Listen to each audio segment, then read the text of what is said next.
Welcome to Warhammer Underworlds, a game of miniatures, cards, and combat on the hidden battlefields of the mortal realms.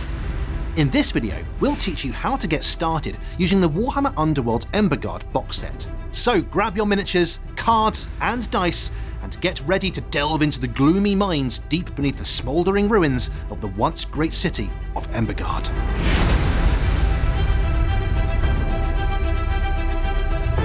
In Warhammer Underworlds, players compete to earn glory points. These can be gained by scoring objective cards and striking down foes. The player with the most glory points at the end of the game wins. Warhammer Underworld's Emberguard contains two complete warbands: the brave Stormcast of the Emberwatch and the devious Skaven of Zikkit's Talpak. We're going to be playing the first couple of turns of a game using those two warbands, and we're following the quick start guide from the Emberguard box set so you can play along if you've got that too. One player takes the Emberwatch and the Blazing Assault Rivals deck, and the other takes Zikkit's Talpak and the Emberstone Sentinels Rivals deck. Open the decks, but don't shuffle them. Then set up the board like this.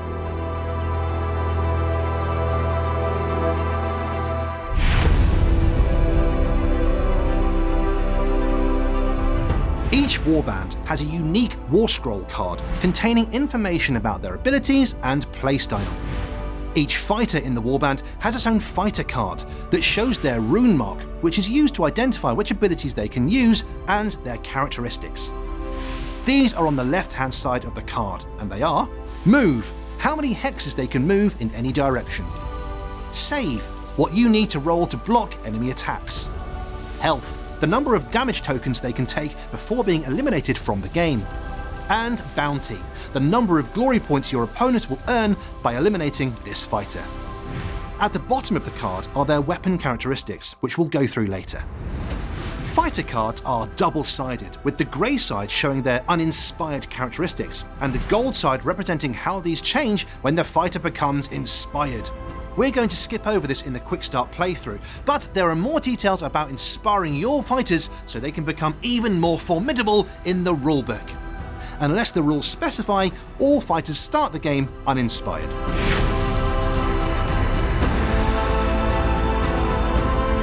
As well as your miniatures, you'll need a Rivals deck of cards. These are separated into objective cards with a gold back, you score glory points by completing these, and power cards with a red back. These give your fighters a boost, helping them to take out the enemy or to score your objective cards. Each player draws 3 objective cards and 5 power cards from their decks, and then it's time for the battle to commence.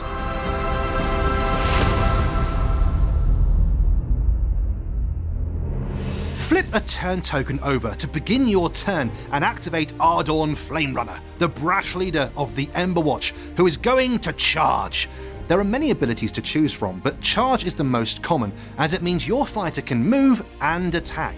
On Ardorn's fighter card, we can see he has a move characteristic of 3, so we'll move him 3 hexes, through the stagger hex marked in red and ending adjacent to Zikkit. Now that the move is complete, Ardorn will get a charge token and a stagger token for moving through the stagger hex. This might be bad news later, as the stagger token means anyone who attacks Ardorn can re-roll one of the attack dice. But for now, Ardorn is the attacker. For this attack, he'll use his mighty Azurite hand axe. Looking back at the fighter card, we can see his weapon abilities underneath the picture of the miniature, and indicated by rune marks to the right of the weapon's profile. These are: Range. The weapons range in hexes in any direction, in this case 1. Dice symbol. The number of attack dice we can roll and which symbols will be successes. So here we're looking for hammer symbols from the 2 attack dice. And damage. The number of wounds a successful attack will deal to the target, 2 in this case. As the weapon has a range of 1, we will target Zikkit, roll our 2 attack dice, and get a result of 2 hammers for 2 successes. The player controlling the Skaven now rolls 2 save dice, as that's what it says on Zikkit's fighter card. Rolls of the dodge symbol count as successes, just the 1 single success this time. As Ardorn's 2 successful attack rolls were more than Xikit's 1 successful save roll, Ardorn's attack was successful, and his trusty Azurite hand axe inflicts 2 damage on Xikit, who now has 2 damage tokens on their fighter card and 2 health remaining. Ardorn can now drive back Xikit if he wants to. Doing just that, Xikit is pushed back 1 hex away from Ardorn, and the attack has been resolved.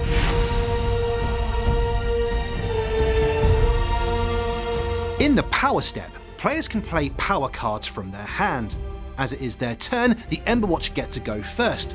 They will play the Sidestep card and push Ardorn 1 hex onto the nearby treasure token, which is always a good place to be. We will assume the Tunnel Pack decides not to play a card and decides to pass, and that the Emberwatch have no further cards they wish to play, so also pass. Once both players have passed in sequence, the turn ends and a new turn begins. It's time to see what Xikit's Tunnel Pack can do.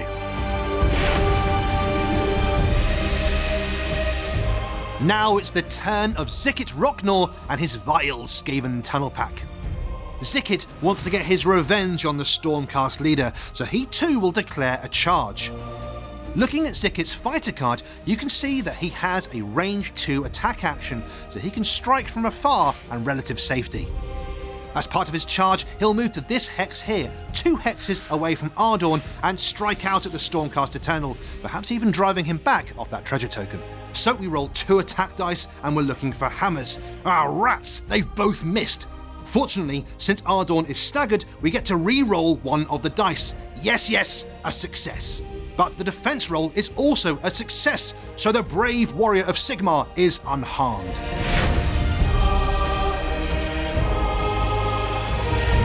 In the Power Step, Xikit must claw back some health.